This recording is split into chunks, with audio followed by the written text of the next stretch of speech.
आप देख रहे हैं न्यूज हाउस 36 छत्तीसगढ़ की आवाज। सक्ती जिले से एक सनसनीखेज वारदात का खुलासा हुआ है।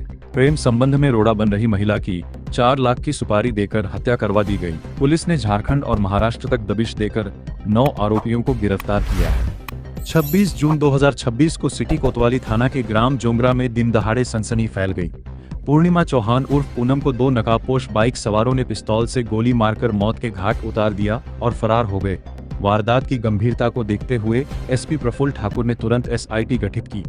एएसपी पंकज पटेल और एसडीओपी डॉ भुवनेश्वरी पेंकरा की देखरेख में टीम ने 4 दिन तक अज्ञात आरोपियों की तलाश की।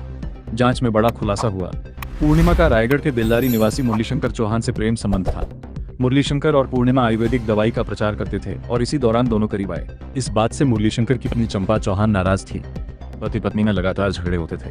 मास्टरमाइंड चंपा ने पति और पूर्णिमा को कई बार समझाया, जिसके बाद मुरलीशंकर मान गया, लेकिन पूर्णिमा शादी का दबाव बना रही थी। तंग आकर पति पत्नी ने पूर्णिमा को रास्ते से हटाने की साजिश रच डाली। फिर हत्या के लिए झारखंड में गोलीकांड का रटे राजेंद्र महंत से संपर्क किया गया। 4 लाख रुपए में पूर्णिमा की हत्या का सौदा तय हुआ। सुनील महंत और गौरीशंकर सिदार को वारदात के बाद पैसे देने की बात हुई। योजना अनुसार 26 जून को सुनील महंत और गौरीशंकर सिदार बाइक से जोगरा पहुंचे। गौरीशंकर ने पिस्तौल से पूर्णिमा को गोली मारी। सुमित गबेल की दी हुई बाइक से दोनों फरार हो गए। राकेश महंत ने इन्हें दूसरे राज्य भागने में मदद की। जो मृतिका है वो एक प्राइवेट दवाई कंपनी में काम करती थी और दवाई कंपनी में काम करने के दौरान मुरली मानिकपुरी नाम से, जो कि बेलारी रायगढ़ का रहने वाला है, उससे उसकी मित्रता हुई। क्योंकि वो पहले से शादीशुदा था, उसकी दूसरी शादी थी और मृतिका से भी इसका प्रेम संबंध हुआ। प्रेम संबंध के बाद से एक बार मुरली की वाइफ, जिसका नाम चंपा बाई है, जो कि मुख्य षड्यंत्रकारी है, उन्होंने इसे घर में आके धमकी चमकी किया था कि मेरे पति के रास्ते से हट जाओ, नहीं तो इसका अंजाम बुरा होगा। और वहीं पर से इस मामले का हम लोगों ने आगे तहकीकात शुरू किए। उसमें घटना में एक ब्लू कलर की मोटरसाइकिल सामने आई, जिसको कि वहां पे प्रत्यक्षदर्शियों ने देखा था। ब्लू कलर की मोटरसाइकिल से जो अज्ञात हमलावर है वो आए थे। वारदात के बाद चंपा चौहान ने 2 लाख रुपए राजेंद्र महंत को दिए। राजेंद्र अपने साथी वेद प्रकाश उर्फ सोनू और चंद्रशेखर के साथ देल्लारी जाकर रकम ले गया। पुलिस ने मोबाइल लोकेशन के आधार पर राजेंद्र महंत को जमशेदपुर झारखंड से और गौरीशंकर सुनील को पुणे महाराष्ट्र से घेराबंदी कर पकड़ा। बाकी आरोपियों को सक्ती और रायगढ़ से गिरफ्तार किया गया। पुलिस ने मुख्य आरोपी राजेंद्र महंत से पिस्तौल, 4 जिंदा कारतूस और 52,000 नगद बरामद किए। गौरीशंकर से मोबाइल और 6,000, सुमित गबेल से टीवीएस बाइक, मोबाइल और 2,000, चंपा से बैंक पासबुक और मोबाइल। बाकी आरोपियों से भी मोबाइल और नकदी जब्त की गई। घटनास्थल से 3 खाली खोखे भी मिले। दिनांक 26/6/26 की घटना है, जहां ग्राम जोंगरा में एक पूर्णिमा और पूनम नाम की युवती की गोली मारकर अज्ञात तत्वों ने हत्या कर दी थी, जिसपे त्वरित कार्रवाई करते हम लोगों ने इसमें तकनीकी साक्ष्य और पर्याप्त सीसीटीवी फुटेज, टावर डम और एनालिसिस के माध्यम से हम लोगों ने कुछ हमको क्लू मिला और क्लू से हम लोगों ने इसमें लगातार काम किया और इसमें टोटल 9 लोगों की हम लोगों ने गिरफ्तारी की है। और घटना में प्रयुक्त पिस्टल, 4 नग जिंदा कारतूस, 3 नग जो पूर्व ने चलाया था वो एम्प्टी केस घटना स्थल से बरामद किया है।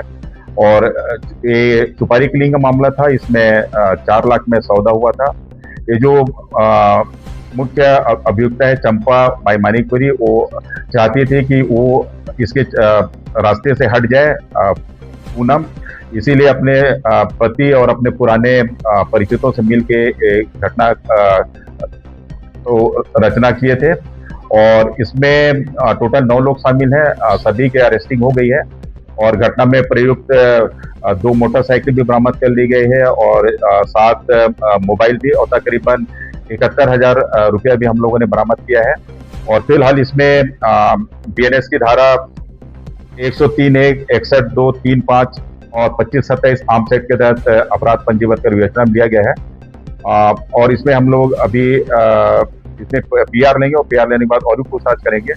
इसमें और भी किसी की संलिप्तता होगी तो उसके खिलाफ भी निश्चित समुचित धारा के तहत कार्रवाई करेंगे। जो मृतिका है वो एक प्राइवेट दवाई कंपनी में काम करती थी और दवाई कंपनी में काम करने के दौरान मुरली मानिकपुरी नाम से, जो कि बेलारी रायगढ़ का रहने वाला है, उससे उसकी मित्रता हुई। क्योंकि वो पहले से शादीशुदा था, उसकी दूसरी शादी थी और मृतिका से भी इसका प्रेम संबंध हुआ। प्रेम संबंध के बाद से एक बार मुरली की वाइफ जिसका नाम चंपा बाई है, जो कि मुख्य षड्यंत्रकारी है, उन्होंने इसे घर में आके धमकी चमकी किया था कि मेरे पति के रास्ते से हट जाओ, नहीं तो इसका अंजाम बुरा होगा। और वहीं पर से इस मामले का हम लोगों ने आगे तहकीकात शुरू की है। उसमें घटना में एक ब्लू कलर की मोटरसाइकिल सामने आई, जिसको कि वहां पे प्रत्यक्षदर्शियों ने देखा था। ब्लू कलर की मोटरसाइकिल से जो अज्ञात हमलावर है वो आए थे। कि इसका जो मेन मास्टरमाइंड है चंपा, और जो सारे चीज को ऑर्गेनाइज किया राजेंद्र महंत। राजेंद्र महंत जो है वो बंजारी का रहने वाला है। राजेंद्र महंत पूर्व में झारखंड में 2 मामले में जेल जा चुका है। उसमें एक बार उन्होंने हत्या का प्रयास और आर्म्स एक्ट में उसको वहां पे जेल में निरुद्ध होना पड़ा था। कुछ दिन से वो बेल पे यहाँ पे आया हुआ था। इन्होंने अपने मित्र गौरी, जो कि बकेली का रहने वाला है, खरसिया थाने का, उसके साथ इन्होंने पूरा मिल के प्लान बनाया। क्योंकि ये जमशेदपुर में काम किया था राजेंद्र महंत, तो उसके पास पिस्टल था। पिस्टल में इसमें जो गौरी शंकर है, जो शूटर है, अभी आप लोगों ने देखा होगा, जिसको हमने ओपन नहीं किया वही शूटर है। उसके अभी कुछ शिनाख्ती परेड करने शेष है। बाकी का शिनाख्ती परेड हो चुका है, इसलिए हम लोगों ने उसको अभी ओपन नहीं किया है। उससे इन लोगों ने चर्चा किया। चर्चा करने के बाद वो बताया कि हमने उसको पूछा कि आपको इसके आप कैसे जानते थे चलाने। उसने बताया कि एक पंजाबी मूवी देखा था, पंजाबी मूवी का नाम था शूटर। उसमें कैसे शूट करते हैं, और उसी का मैं इंस्पायर होके मेरी इच्छा थी कि मैं और इन्होंने कुछ लोगों को धमकी चमकी भी दिया था कि हम लोग जो यहाँ पे इंडिया में गैंगस्टर है लॉरेंस बिश्नोई, हम उसके ग्रुप में काम करते हैं। इस टाइप पे उन्होंने धमकी चमकी गाँव वालों के साथ भी किया था।